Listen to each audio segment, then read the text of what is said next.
Item ಯಾವುದೇ ಇರಲಿ try ಮಾಡಿ ಆಚಿ ಚಿಕನ್ ಮಸಾಲಾ. ಒಟ್ಟಾರೆ ಈ ಯುದ್ಧೋನ್ಮಾದಕ್ಕೆ ಸಂಬಂಧಪಟ್ಟಂತೆ ಹೆಚ್ಚಿನ ಡೀಟೇಲ್ಸ್ ಕೊಡೋದಕ್ಕೆ ನನ್ನ ಕಲೀಗ ಕ್ರೈಮ್ ಬ್ಯೂರೋ ಚೀಫ್ ಮಂಜುನಾಥ್ ಈಗ ನೇರ ಸಂಪರ್ಕಕ್ಕೆ ಬಂದಿದ್ದಾರೆ.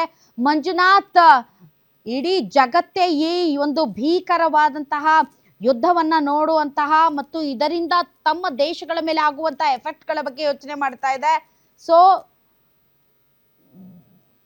ಏನಾಗಬಹುದು ಮತ್ತು ಏನಾಗ್ತಿದೆ ಅಲ್ಲಿ?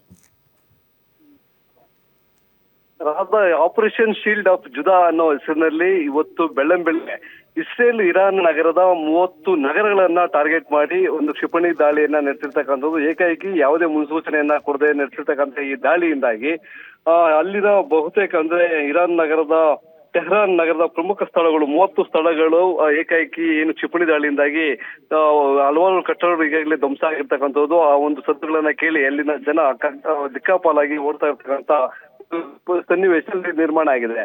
ಈ ದಾಳಿಗೆ ಸಂಬಂಧಪಟ್ಟಂತೆ ಇಸ್ರೇಲ್ ರಕ್ಷಣಾ ಸಚಿವರಾಗಿರ್ತಕ್ಕಂಥ ಏನು ಕಾಟ್ಜಾ ಅವರು ಒಂದು ಹೇಳಿಕೆಯನ್ನ ಈಗಾಗಲೇ ಕೊಟ್ಟಿದ್ದಾರೆ. ಇದೊಂದು ಪೂರ್ವಭಾವಿ ದಾಳಿಯಾಗಿದೆ. ಇಲ್ಲಿ ಏನು ಒಂದು ಪರಮಾಣು ಒಪ್ಪಂದಕ್ಕೆ ಸಂಬಂಧಪಟ್ಟಂತೆ ಅಮೆರಿಕ ಮತ್ತು ಇಸ್ರಾಯೇಲ್ ನಡುವೆ ಒಂದು ಶಾಂತಿ ಒಪ್ಪಂದ ಮಾತುಕತೆ ಆಗ್ತಾ ಇತ್ತು. ಆದ್ರೆ ಆ ಶಾಂತಿ ಒಪ್ಪಂದದ ಮಾತುಕತೆ ವಿಫಲ ಆದಂತಹ ಬೆನ್ನಲ್ಲೇ ಯಾವುದೇ ಮಾಹಿತಿಯನ್ನ ಮುಂಜಾಗ್ರತಾ ಕ್ರಮಗಳನ್ನ ಮುನ್ಸೂಚನೆಯನ್ನು ಕೊಡದೆ ಈ ಒಂದು ದಾಳಿಯನ್ನ ಸಹ ಮಾಡಲಾಗಿದೆ ಅಂತಕ್ಕಂಥದ್ದು. ಒಂದು ಕಡೆ ಮಾಡಲಾಗಿದ್ರೆ ಒಂದು ಏನು ದೊಡ್ಡ ಮಟ್ಟದ ಈ ಒಂದು ಕ್ಷಿಪಣಿ ದಾಳಿಗಳ ಜೊತೆಗೆ ಸುದ್ದಿ ಮಾಧ್ಯಮಗಳ ಮೇಲೆ ಸಹ ದೊಡ್ಡ ಮಟ್ಟದ ಸೈಬರ್ ದಾಳಿಯನ್ನ ಸಹ ಮಾಡಲಾಗಿದೆ. ಯಾವುದೇ ವಾಹಿನಿಗಳಲ್ಲೂ ಅಲ್ಲಿ ಏನು ಇಸ್ರೇಲ್ ಇರಾನ್ ಮೇಲೆ ನಡೆದಂತ ದಾಳಿಗೆ ಸಂಬಂಧಪಟ್ಟಂತ ಸುದ್ದಿಗಳು ಪ್ರಸಾರ ಆಗಬಾರದು ಅನ್ನೋ ನಿಟ್ಟಿನಲ್ಲಿ ಸೈಬರ್ ದಾಳಿಯೂ ಸಹ ನಡೆಸಿರ್ತಕ್ಕಂಥದ್ದು. ಇನ್ನು ಟೆಹರಾನ್ ನಗರದ ಪ್ರಮುಖ ಸ್ಥಳಗಳಲ್ಲಿ ಇರಾನ್ನ ಸುಪ್ರೀಂ ಲೀಡರ್ ಆದಂತಹ ಖಮೇನಿ ಅವರ ಕಚೇರಿಯು ಬಳಿಯೂ ಸಹ ದೊಡ್ಡ ಮಟ್ಟದ ಒಂದು ಸ್ಫೋಟ ಅಂದ್ರೆ ಕ್ಷಿಪಣಿ ದಾಳಿಗಳನ್ನ ಮಾಡಿದಾಗ ಅಲ್ಲೂ ಸಹ ಒಂದು ಸ್ಫೋಟ ಸಂಭವಿಸಿದೆ. ಒಂದು ಜೀವ ಭಯದಿಂದಾಗಿ ಆ ಖಮೇನಿ ಅವರು ಬಂಕರ್ಗಳಲ್ಲಿ ಒಂದು ರಕ್ಷಣೆಯನ್ನ ಪಡೆಯೋದಕ್ಕೆ ಬಂಕರ್ಗಳಲ್ಲಿ ಸೇರಿಕೊಂಡಿದ್ದಾರೆ ಅಂತಕ್ಕಂಥ ಒಂದು ಮಾಹಿತಿ ಲಭ್ಯವಾಗ್ತಾ ಇರ್ತಕ್ಕಂಥದ್ದು. ಇವೆಲ್ಲದರ ನಡುವೆ ಈಗ ಅಲ್ಲಿನ ಜನರಿಗೆ ಸುರಕ್ಷಿತ ಸ್ಥಳಗಳಿಗೆ ಸೇರ್ಕೊಳ್ಬೇಕು ಅಂತಕ್ಕಂಥ ಒಂದು ಸೂಚನೆಯನ್ನ ಸಹ ಕೊಟ್ಟಿದ್ದಾರೆ. ಇಸ್ರೇಲ್ ಕಡೆಯೂ ಸಹ ಪ್ರತಿ ದಾಳಿ ಆಗ್ಬೋದು ಇರಾನ್ ಕಡೆಯಿಂದ ಅಂತ ಒಂದು ಸೂಚನೆ ಹಿನ್ನೆಲೆಯಲ್ಲಿ ಇಸ್ರೇಲ್ ನಲ್ಲಿರ್ತಕ್ಕಂಥ ಎಲ್ಲ ನಾಗರಿಕರು ಸುರಕ್ಷಿತವಾದಂತಹ ಸ್ಥಳಗಳಲ್ಲಿ ಸೇರ್ಕೊಳ್ಬೇಕು ಅಂತಕ್ಕಂಥ ಒಂದು ಸೂಚನೆಯನ್ನ ಕೊಟ್ಟಿದೆ. ಇನ್ನು ಅಲ್ಲಿರ್ತಕ್ಕಂಥ ರಾಯಭಾರಿ ಕಚೇರಿಗಳಿಗೂ ಸಹ ಈಗಾಗಲೇ ದಾಳಿಗೆ ಸಂಬಂಧಪಟ್ಟಂತೆ ಒಂದು ಭದ್ರತೆಯನ್ನ ಹೆಚ್ಚು ಮಾಡುವಂತ ಕೆಲಸವನ್ನ ಮಾಡ್ತಾ ಇದ್ದಾರೆ. ಒಂದು ರಾಯಭಾರಿ ಕಚೇರಿಗಳು ಅಧಿಕಾರಿಗಳು ಯಾವ ರೀತಿ ಸೂಚನೆಯನ್ನ ಕೊಡ್ತಾರೆ, ಸಲಹೆಗಳನ್ನ ಕೊಡ್ತಾರೆ, ಆ ರೀತಿಯಾಗಿ ನಾಗರಿಕರು ಕೇಳಬೇಕು ಅಂತಕ್ಕಂಥದ್ದು. ಇನ್ನು ಭಾರತದ ಒಂದು ರಾಯಭಾರಿ ಕಚೇರಿಗಳ ಬಳಿ ಇರ್ತಕ್ಕಂಥ ಒಂದು ಅಧಿಕಾರಿಗಳಿಗೂ ಒಂದು ಮಾರ್ಗಸೂಚಿಯನ್ನ ಈಗಾಗಲೇ ಸರ್ಕಾರ ರವಾನೆ ಮಾಡಿರ್ತಕ್ಕಂಥದ್ದು. ಅಲ್ಲಿರ್ತಕ್ಕಂಥ ಭಾರತೀಯರ ರಕ್ಷಣೆಗೆ ಸಂಬಂಧಪಟ್ಟಂತೆ ಏನೆಲ್ಲ ಕ್ರಮಗಳನ್ನ ಕೈಗೊಳ್ಳಬೇಕು ಅನ್ನೋದು. ಈ ಒಂದು ಏಕಾಏಕಿ ದಾಳಿ ಏನು ನಡೀತು, ವೈಮಾನಿಕ ದಾಳಿ ನಡೀತು, ಆ ಹಿನ್ನೆಲೆಯಲ್ಲಿ ಆ ಟೆಹರಾನ್ ನಗರದ ವಿಮಾನ ಏನು ಒಂದು ಏರ್ಪೋರ್ಟ್ ಏನಿದೆ ಅಲ್ಲಿ ಸಂಪೂರ್ಣವಾಗಿ ವಿಮಾನಗಳ ಹಾರಾಟವನ್ನ ಸ್ಥಗಿತಗೊಳಿಸಲಾಗಿದೆ.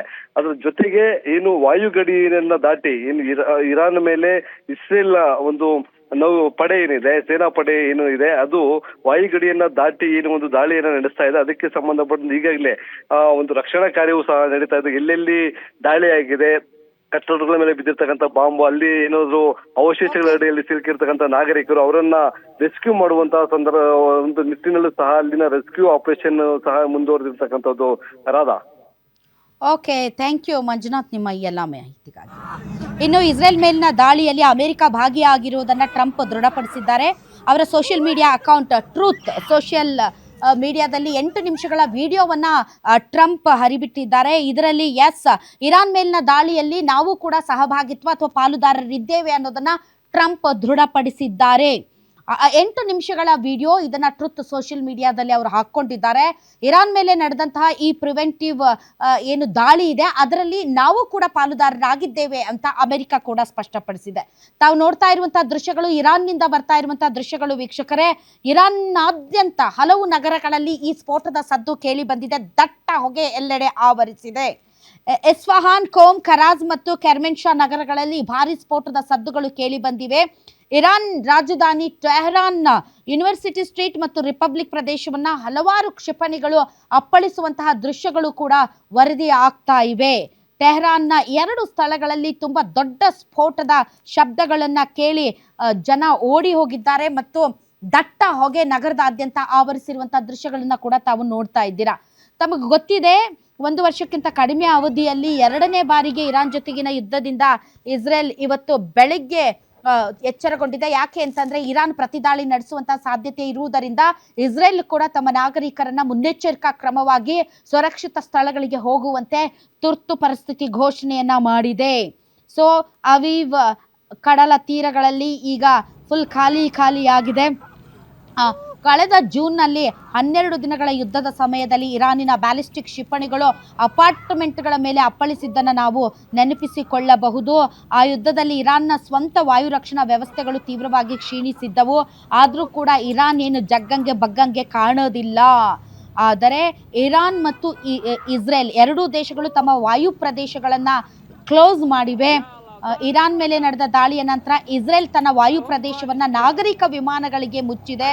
ಇಸ್ಲಾಮಿಕ್ ರೆವಲ್ಯೂಷನರಿ ಗಾರ್ಡ್ ಕಾರ್ಪ್ಸ್ ಸಂಪರ್ಕ ಹೊಂದಿರುವ ತಸ್ಲಿಂ ಸುದ್ದಿ ಸಂಸ್ಥೆ ಕೂಡ ಇದನ್ನ ಸ್ಪಷ್ಟಪಡಿಸಿದೆ. ಅಮೆರಿಕದ ಸಹಯೋಗದೊಂದಿಗೆ ಈ ದಾಳಿ ನಡೆದಿದೆ ಅಂತ ಹೇಳಲಾಗ್ತಾ ಇದೆ. ಇರಾನ್ ಮೇಲಿನ ದಾಳಿಯಲ್ಲಿ ಅಮೆರಿಕ ಇಸ್ರೇಲ್ ಜೊತೆ ಸಮನ್ವಯ ಸಾಧಿಸಿದೆ ಅಂತ ಇಸ್ರೇಲ್ ಮತ್ತು ಅಮೆರಿಕದ ಮಾಧ್ಯಮಗಳು ಈಗ ವರದಿ ಮಾಡ್ತಾ ಇದ್ದಾವೆ. ಇಸ್ರೇಲ್ನ ದಾಳಿಯು ಅಮೆರಿಕದ ಜೊತೆಗೆ ಸಂಯೋಜಿತವಾಗಿದೆ. ಸೊ ಈ ಬಗ್ಗೆ ಸ್ವತಃ ಟ್ರಂಪ್ ಕೂಡ ಒಂದು ವಿಡಿಯೋವನ್ನ ಬಿಟ್ಟಿದ್ದಾರೆ. ಸುಮಾರು 6:30 ಸುಮಾರಿಗೆ ರಾಜಧಾನಿಯ ಕೆಲವು ಭಾಗಗಳಲ್ಲಿ ಹೊಗೆ ಕಾಣಿಸಿಕೊಂಡಿದೆ, ಸ್ಫೋಟಕಗಳ ಶಬ್ದ ಕೂಡ ಕಾಣಿಸಿಕೊಂಡಿದೆ. ಇದರಿಂದ ಅಲ್ಲಿ ಟೆಹರಾನ್ನ ನಾಗರಿಕರು ವಿಚಲಿತಗೊಂಡಿದ್ದಾರೆ. ಇದು ಡೆಫಿನೆಟ್ಲಿ ಕೂಡ ನಾವು ಹೊರಗಡೆ ನಿಂತು ನೋಡೋರಿಗೆ ಇಂತಹ ದೃಶ್ಯಗಳು ತುಂಬ ನಾವು ನೋಡೇ ಇಲ್ಲ. ಯಾಕೆಂದರೆ ನಗರದ ಒಳಗಡೆ ಸ್ಫೋಟ ಇವೆಲ್ಲ ನಾವು ಇಂಡಿಯಾ ಪಾಕಿಸ್ತಾನ್ ಯುದ್ಧದಲ್ಲಿ ಅಥವಾ ಇಂಡಿಯಾ ಚೀನಾ ನಡುವಿನ ಕೆಲವು ಸಂದಿಗ್ಧ ಪರಿಸ್ಥಿತಿಗಳ ಸಂದರ್ಭದಲ್ಲಿ ನಾವು ಗಡಿ ಭಾಗದಲ್ಲಿ ಈ ಥರದ ದೃಶ್ಯಗಳನ್ನು ನೋಡ್ತೀವಿ. ಆದರೆ ಒಂದು ನಗರದಲ್ಲಿ ವಾಸಿಸುವಂತಹ ಜನರ ಅಪಾರ್ಟ್ಮೆಂಟ್ಗಳ ಮೇಲೆ ಕ್ಷಿಪಣಿಗಳು ಬಂದು ಬೀಳುವುದು, ದಟ್ಟ ಹೊಗೆ ಆವರಿಸುವುದು ಮತ್ತು ಇಡೀ ದೇಶದ ಜನ ಎಲ್ಲಿ ಬಾಂಬ್ ಬೀಳುತ್ತೋ ಅಂತ ಹೆದರೋದು ನಿಜಕ್ಕೂ ಕೂಡ ಒಂದು ಅಪಾಯಕಾರಿ ಸನ್ನಿವೇಶ ಅಂತ ಅನಿಸುತ್ತೆ.